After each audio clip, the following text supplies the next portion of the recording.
This is look. Here's that stone again. What? What's that? It's a white stone with a name.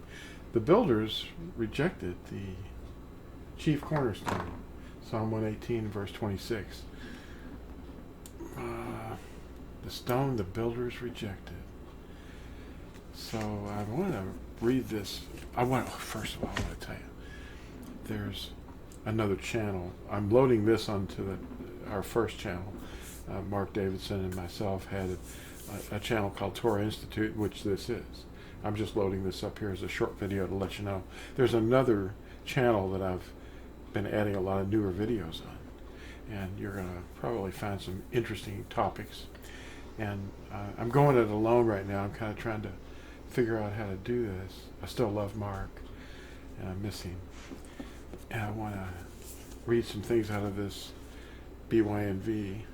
This is available on Amazon in 2 volumes. It's so thick they can't. This isn't real thick, but it's impossible for Amazon to really print as many pages as it would take. So I had to divide it up into 2, and this is number 2, Yahusha through Revelation.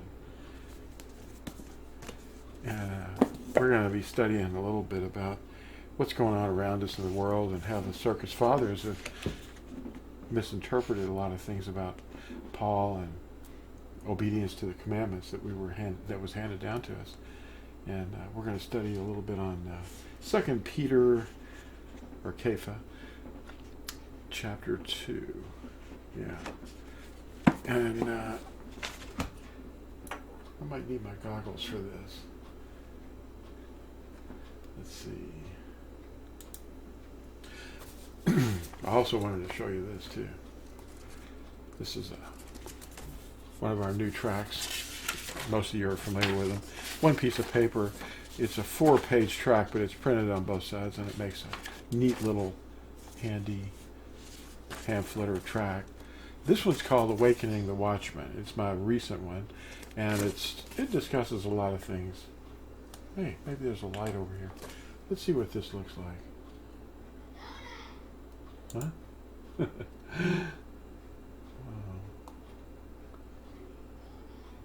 A lot of people don't know this, but we mentioned it in the Parting of Ways article. There's a track actually called Parting of Ways, I think it is.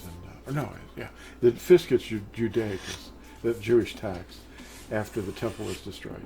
Titus and Vespasian, his father, were the main people in charge of, before they became emperors of Rome. They were basically a task force assigned to destroy Jerusalem. Well, they were told not to destroy the temple, but they did. And the temple was loaded with gold. And anyway, the eyewitnesses like Yusuf ben Mattiyahu, they call him Josephus. That's a fake name. He was witnessing it. He actually has quite a bit of writing about recording what he saw, the screams and the horror of the destruction. But the gold and all the valuable things that were in the temple and belonged to the people were carried back to Rome, and they built 2 arches. One still stands. It's called the Arch of Titus, and the other one was Vespasian, his father, who became emperor. And the arches and they were built with this gold from Jerusalem. And the Roman Colosseum, which everyone goes to see that visits Rome, they're proud of that. It was built with the gold from Jerusalem. It really is not good, you know. A lot of people never hear that. Anyway, they took the menorah, the golden menorah. The things that we've inherited, this hatred and bitterness towards obedience, is actually something that Paul and Peter or Kepha talked about. We've misinterpreted Paul. Paul is very misunderstood.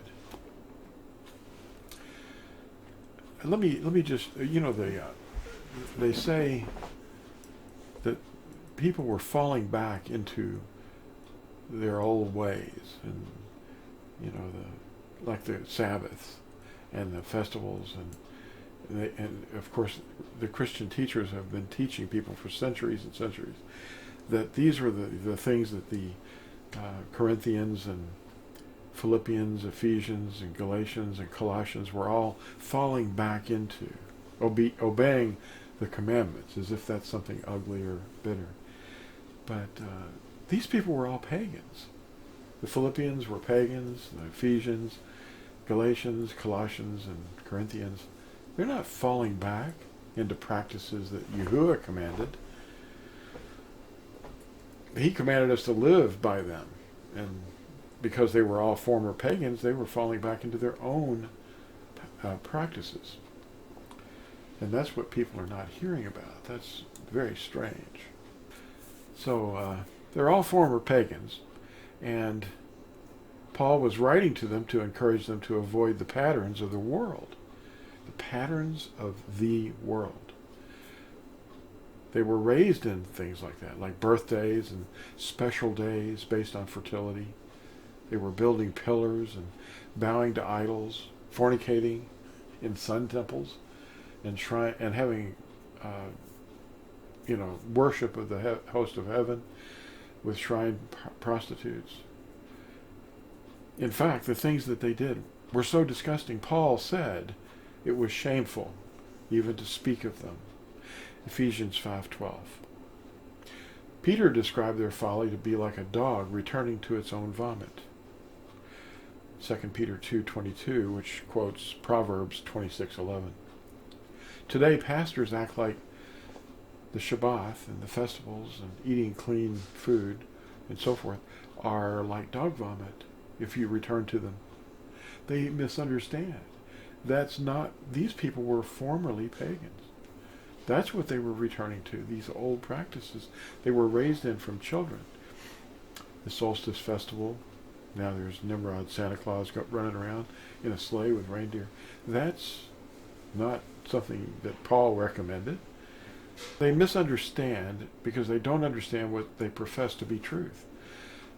And I'm going to quote 2 Peter 2, verses 21 through 22, just two verses.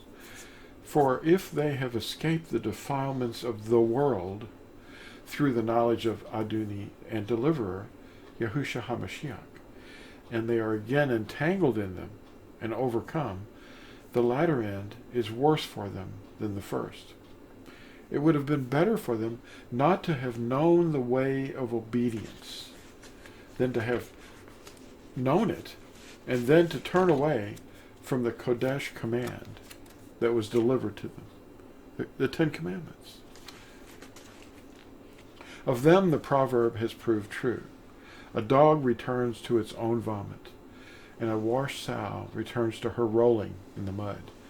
That's 2 Peter chapter 2, verse 21 through 22. Now, Paul was referring to these worldly customs, birthday cakes, singing happy birthday, and blowing out the candles, making wishes. That's not good. That's idolatry. But people don't think it is. It feels great, all this stuff. It looks good. It's candy, it's cakes, baked for the Queen of Heaven. But they don't think of it that way. See, they're not told. This is all esoteric. It's hidden. All they see is the exoteric, the outside view. Paul was telling the Corinthians to keep the feast. The feast of Matzah, unleavened bread. If you look at 1 Corinthians 5, verse 8, Rome and Alexandria, Egypt, despised the Yahudim. And Constantine ordered that they have nothing in common with, quote, the hostile rabble of the Yahudim, unquote. They didn't want to do anything. He even went on to say, we're not going to keep their Sabbaths or festivals or anything. So, Christianity adopted the pagan festivals, transferred the duties of the Sabbath, or Shabbat, to Sunday, the day of the sun, and kept on eating swine. All the pagans had trinities, and they inherited these from Babel too. The headmaster at Alexandria at one time, later, it was during the reign of Constantine actually, when the sun and the cross all became symbols of Christianity. This fellow's name was Athanasius. He's called the father of upright teaching. And he said that one God in three persons was the Catholic faith. That's what he defined Catholicism as. One God, the belief in one God in three persons. That's from, of course, Nimrod's place. Nimrod, Semiramis, and Tammuz. And it downloaded into all the cultures of the entire earth. Yahuwah is one, according to Deuteronomy 6:4. And Yahusha said it was the most important commandment of them all. Mark 12, verse 29. What is the most important commandment? Mark 12, verse 29. He said it was that Yahuwah is one. Hear, O Yisrael, Yahuwah, our Elohim, is one. People are taught to disobey the light yoke of Yahusha's walk, and they're burdened with the same pagan fertility festivals and patterns, reinvented to conceal their former meanings.